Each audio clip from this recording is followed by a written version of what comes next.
Welcome to One Tired Teacher, episode 254, Break the Ice Without the Cringe. Fun ways to build classroom community. So welcome back. And today we're talking about building community, building rapport, building that really positive classroom family environment without that cringy, this is dorky, I hate this kind of feeling that sometimes can occur when we are doing icebreakers. So let's talk about that today. Hope you stick around.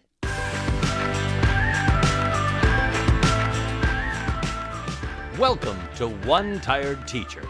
And even though she may need a nap, this teacher is ready to wake up and speak her truth about the trials and treasures of teaching. Here she is, wide awake. Wait, she's not asleep right now, is she? She is awake, right? Okay. From Trina Debery Teaching and Learning, your host, Trina Debery. Hey, so yes, my voice is still a little bit raspy.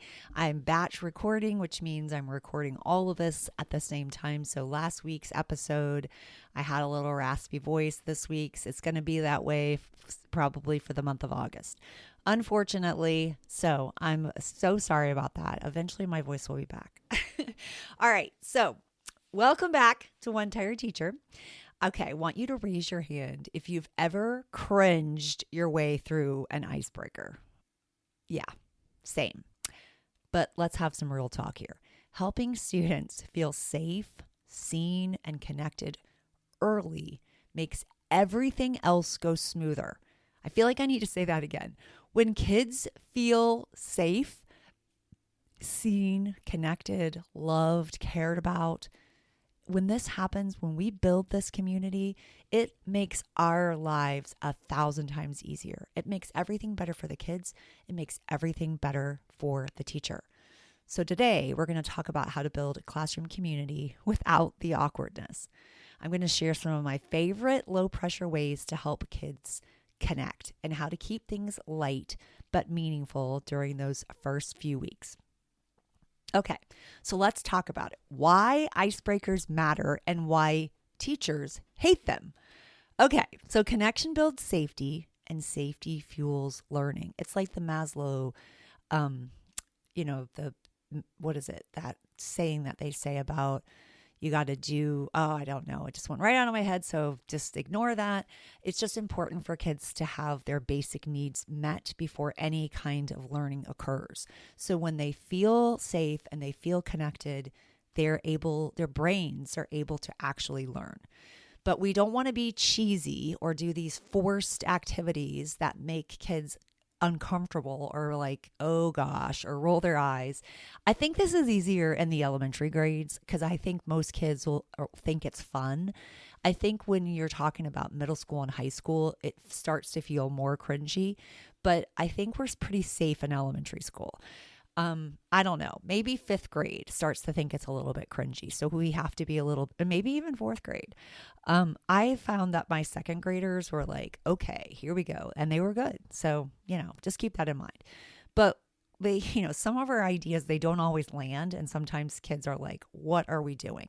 And we don't want that. That's the opposite of what we want. The key is keeping it simple. It can be silly. It can be student-centered. It can be, so fun. I know that I can't think of an example of when I had an icebreaker totally flop. Thank goodness.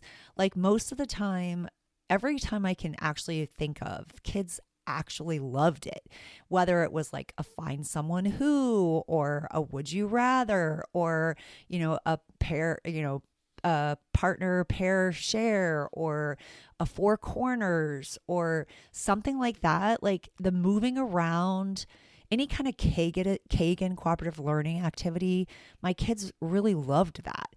And I know I had a teacher recently in the last 5 years tell me that was so old school. And I was highly offended because I'm like, maybe we need to bring some of that old school back because these kids look pretty miserable and they don't know how to work together. So that's just my 2 cents on Kagan. I love Kagan. I think Kagan was a game changer in the classroom. And I think that we need more of that kind of thinking. Anyway, and That also brings me to the fact that I never had an icebreaker flop. But I would love to hear about an icebreaker flop because I think it would be an interesting like examination. So if you have an icebreaker flop story, I'd love to hear it. All right, so let's talk about easy, engaging options that actually work. So one of my favorites is Would You Rather. They're would you rather questions. They're silly, they're quick, there's no wrong answers. They're fun because kids have to like give their opinion. I also love to do a would you rather as like 2 corners instead of 4 corners. Like, would you rather hop around on one leg or would you rather whistle when you speak?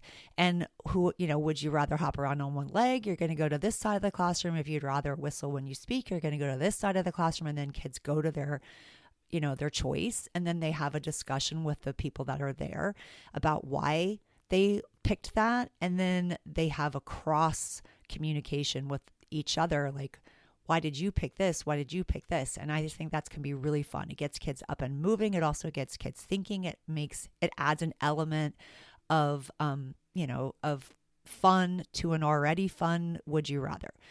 Also, I love would you rather. I created would you rather during quarantine for my online kids because I couldn't get them to talk. And I was like, oh my goodness. Now, isn't that funny? Like in the classroom, we can't get them to be quiet, but in online, I couldn't get them to talk. And, but I think that they work in all settings. I just think they're so fun. I even did a workbook. I have a workbook of Would You Rather that I sell on Amazon, and it is so much fun. I'm not plugging that. I'm just saying like that was a really fun thing to do to actually create a physical book. All right. What's another one? Easy ongoing options. So we've got Would You Rather, partner interviews with a fun twist. I love things like Find Someone Who, like the Find Someone Who bingo is really fun. Find Someone Who is a Kagan cooperative. I feel like it is. Maybe it's not. Anyway, I love Find Someone Who. I love to put those. I always put those in my back to school packs because I think they're another great way to get kids up and moving. I usually like play music, and by the time a song or 2 songs end, then basically your time's up. So they're walking around trying to find a person that who drives a black car, or who has 3 siblings, or who went to the beach this summer, or whatever. Just really fun things for Find Someone Who. Another one is low pressure sharing, like circles with prompts like one thing that makes you smile.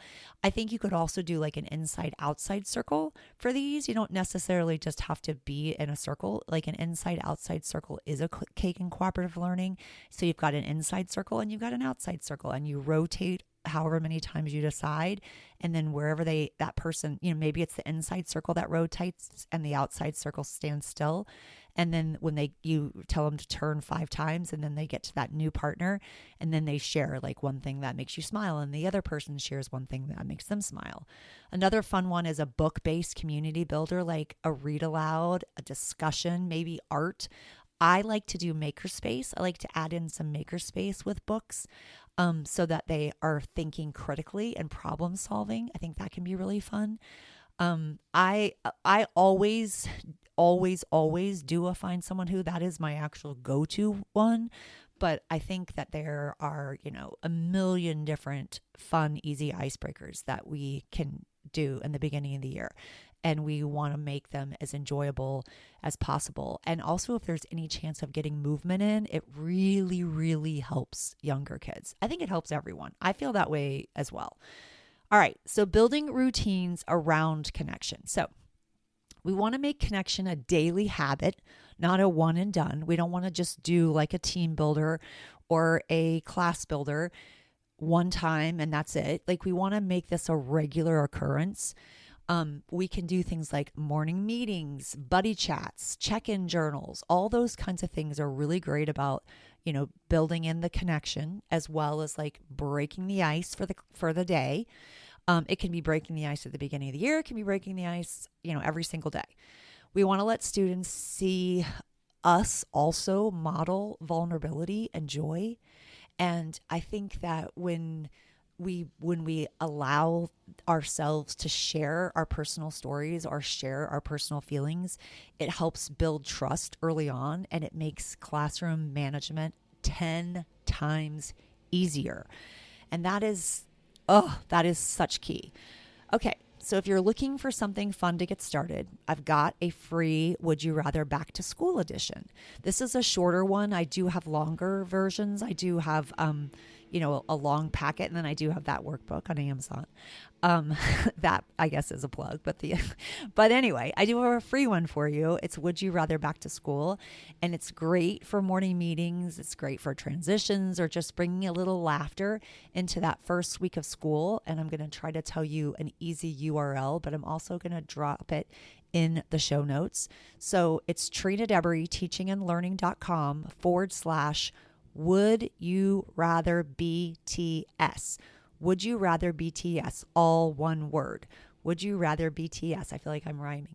Anyway, so that is an option, and you can grab that. It's a little freebie for you to get you started at the beginning of the year. So hopefully that helps.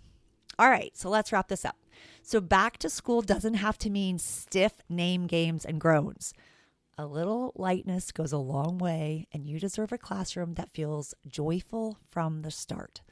Thanks for hanging out with me. Next week, we're talking about setting up strong reading routines without adding more to your plate. Until then, sweet dreams and sleep tight.